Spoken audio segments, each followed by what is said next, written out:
99% of people are not willing to do what it takes to make their dreams come true. The Marines have a saying, everybody wants to go to heaven, but nobody wants to die. The center of bringing any dream into fruition is self-discipline.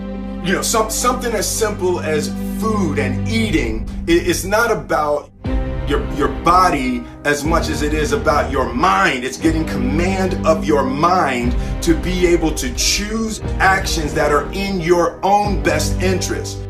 Every day we are choosing shit that's not in our own best interest. So if the world is attacking you and the world wants to fight you and the world's trying to hold you down, so you're gonna kick yourself in the balls? So you're gonna stop yourself from getting what you dream. And I think the word discipline has kind of gotten a bad name. We think about it in terms of punishment. I'm not talking about discipline in that way. I'm talking about discipline in the sense that you forego immediate pleasure for the exchange of long-term self-respect. I believe that self-discipline is the definition of self-love. That when you say that you love yourself, that means that you have behavior towards yourself that is loving. Self-discipline is the center of all material success. You cannot win the war against the world if you can't win the war against your own mind.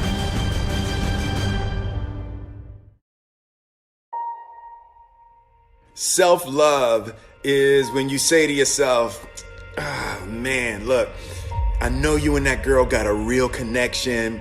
I know y'all vibe, but that's your girl's cousin. So I love you too much to let you do that. It's like you say to yourself, hey man, look, I know you want to eat that pizza and it'll be really good, you know, but I can't let you eat that, man, because if you eat that pizza, you're going to feel like shit, you know, and I love you too much to let you eat that. Self-love is, hey, look, I know you got a test on Monday, you know, and I know you really want to go out with your friends. It's Saturday night, you want to go out, but if you fail that test, you're not going to feel good about yourself. You know, I love you too much to let you go out tonight. Self-discipline is self-love. If you want to be happy, you have to love yourself, which means you have to discipline your behavior. The road to sustained happiness is through disciplining your behavior. We tend to base our self-esteem on what other people think. And that's not really self-esteem. Self-esteem is supposed to be how we feel about ourselves. And I was just saying how dangerous it is to allow other people to determine how you're going to feel about you. And it's kind of like looking into a broken mirror.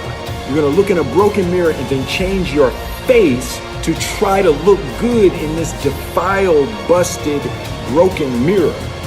And it just, other people's opinions is a really way to determine how we feel about ourselves.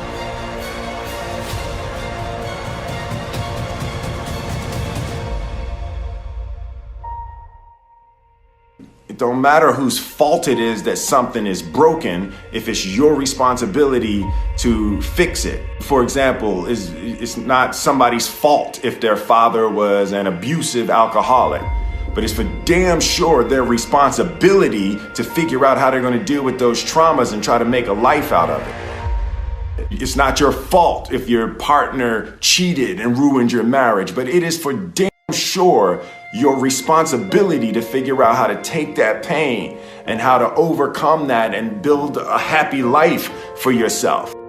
Fault and responsibility do not go together. It sucks, but they don't. When something is somebody's fault, We want them to suffer. We want them punished. We want them to pay. And we want it to be their responsibility to fix it. But that's not how it works, especially when it's your heart.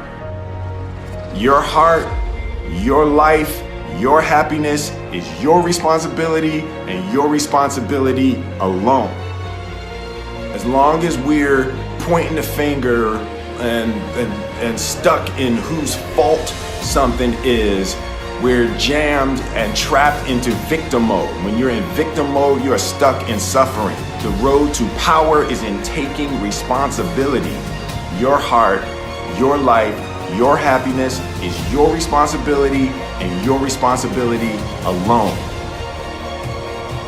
You can make a person smile, you can make a person feel good, you can make a person laugh, but whether or not a person is happy is deeply and totally and utterly out of your control. The prerequisite for spending time with any person is that they nourish and inspire you.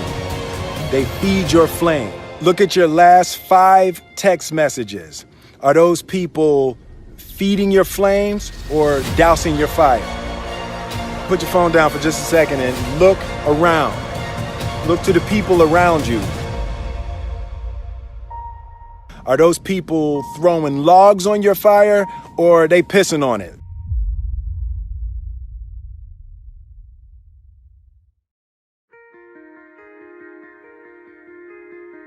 I want my life, I want my work, my family, I want it to mean something. And it's like, if you are not making someone else's life better, then you're wasting your time.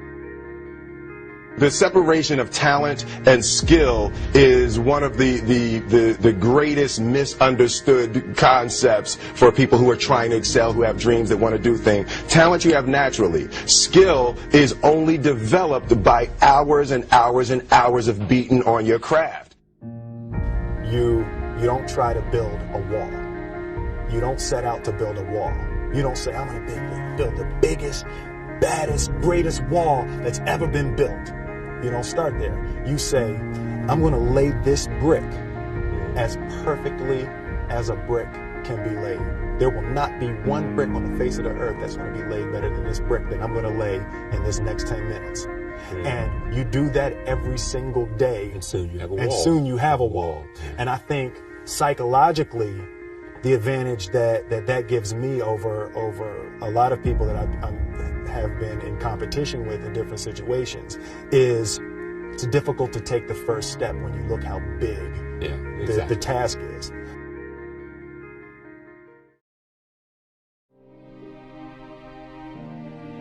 The definition of who I am is very clear to me, and it also redefines who I want to be, in that I know for a fact that I'm stronger than I thought I was.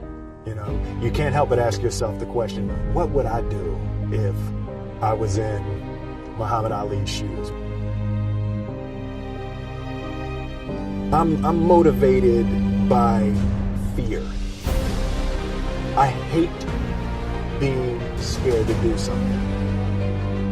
And I think what developed in my early days was the attitude that I started attacking things that I was scared of. Why were you scared in your bed the night before? What do you need that fear for? Just don't go. Why are you scared in your bed 16 hours before you jump? Why are you scared in the car? Why could you not enjoy breakfast? Fear of what? You're nowhere even near the airplane. Everything up to the stepping out, there's actually no reason to be scared. It only just ruins your day. You don't have to jump. And then in that moment, all of a sudden, where you should be terrified is the most blissful experience of your life. And God placed the best things in life on the other side of terror.